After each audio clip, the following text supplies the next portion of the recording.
Segunda série, tudo bem com vocês? Como é que vocês estão? Espero que tudo bem. Sejam todos bem-vindos à nossa aula. Hoje nós vamos finalizar o capítulo 5. Então, vou pedir que vocês abram a apostila de vocês na página 23, para que nós possamos juntos fazer a correção da questão 18, que foi a questão que eu deixei na última videoaula como atividade, para casa, como dever de casa, tá bom?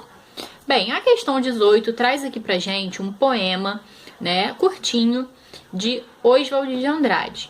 Bem curtinho esse poema, mas que tem muita coisa a dizer e que revela muito, desse espírito modernista. Então vamos lá. Analise as afirmações sobre o poema de Oswald de Andrade e classifiquem certas e erradas. Então vamos lá. Vício na fala. Vício na fala. Para dizer em milho, dizem mio. Para melhor, dizem mió. Para pior, pió. Para telha, dizem teia. Para telhado, dizem teiado. E vão fazendo telhados, O que a gente percebe aqui?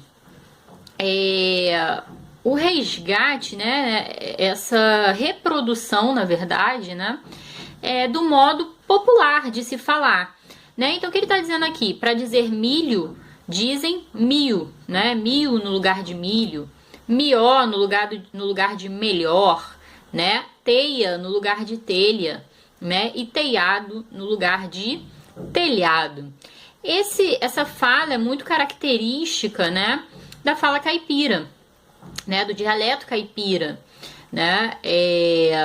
dos interiores, e tudo mais. Então, o que a gente tem aqui? Toda essa questão, lembra que a gente veio estudando ao longo do nosso capítulo, sobre o modernismo. E aí nós vimos, por exemplo, que uma das críticas que se fazia naquele momento era justamente em relação a esse purismo linguístico, Então havia naquele momento a necessidade de valorizar, de exaltar o quê? Os regionalismos, o modo de falar popular, Então aqui não há uma preocupação com a forma, com o emprego correto das palavras, das regras gramaticais. Muito pelo contrário, O modernismo é um movimento de contestação que vem rompendo com tudo aquilo que vinha sendo feito até o momento e valorizando o quê? Aquilo que há na nossa cultura, na nossa identidade. Principalmente o quê? A língua, que é fator maior de identidade, de cultura do que a língua. A língua que falamos nos coloca dentro de um universo cultural, Ela diz muito sobre sobre a nossa identidade, realmente.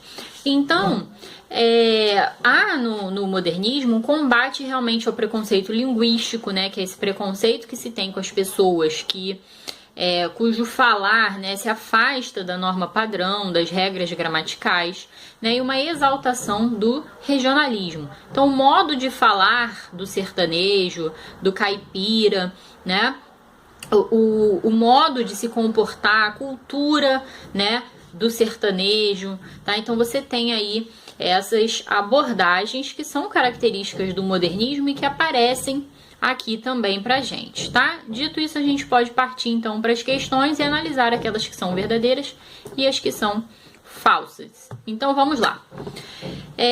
O poema de Oswald de Andrade volta-se contra o preconceito linguístico, correto, A gente tem aqui, o fato de ele trazer para o poema a linguagem popular, isso já é uma contestação, isso já é um posicionamento contrário ao preconceito linguístico. E nos chama a atenção para a necessidade de uma espécie de ética linguística pautada na diferença entre as línguas, nesse caso, em uma única língua. Sim, o que a gente tem aqui? Diferenças. Não é que exista um padrão de língua que é melhor do que o outro. É claro que a gente sabe que existe um padrão, que é a norma padrão, essa é cheia de regras, que é eleita como a norma de prestígio na sociedade. É por isso que a gente fica anos na escola estudando para aprender essa norma padrão, para a gente conseguir emprego, status social, e por aí vai. tá? Mas isso não quer dizer que as outras normas, as outras formas de falar devam ser terrivelmente condenadas, né? São diferenças, né? E são, inclusive, formas de a gente perceber que a língua é questão de adequação. Então, numa situação de entrevista, tudo mais, você vai usar a norma padrão. Entrevista de emprego, provas, você vai usar a norma padrão. No seu dia a dia, na sua comunidade, com os seus amigos, você vai usar a variedade que é falada ali naquela região, com as gírias, né, que são usadas, né, com a maneira de se expressar, que é única de uma determinada região, a região em que você vive. Tá? Então, ele apresenta aqui realmente essas diferenças, né? A gente tem aqui um falar típico, né?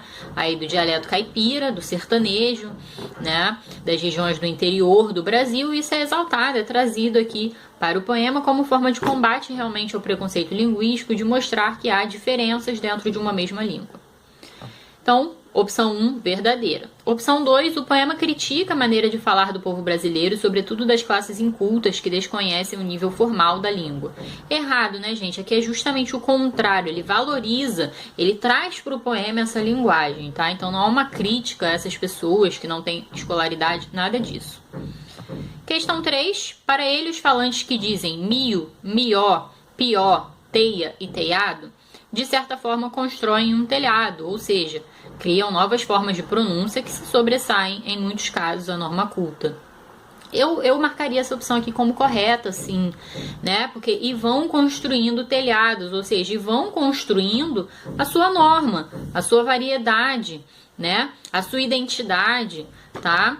Então, e aí é justamente essas formas de falar, né, essas variações que a gente tem na língua, que vão enriquecendo a língua, que vão fazendo com que a gente tenha essas diferenças.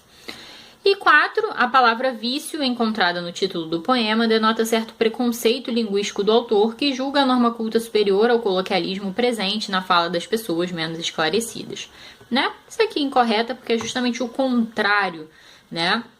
Eu acho que a leitura que a gente pode fazer aqui de vícios da fala é uma leitura que não é pejorativa, não é vício no sentido pejorativo, vício como algo ruim, né? Mas vício como algo habitual, são os hábitos da fala, né? São os vícios, são os hábitos da fala, né? As manias, né? Acho que vício aqui está nesse sentido de hábito, de mania, né? E com isso a gente vai construindo aí uma variedade. Bom, feito isso, acho que a gente corrigiu aqui o dever de casa. Ao final desse vídeo eu vou deixar a descrição da última atividade devolutiva do capítulo 5, tá bom? E a gente se vê então depois do recesso. Um beijo e até a próxima aula.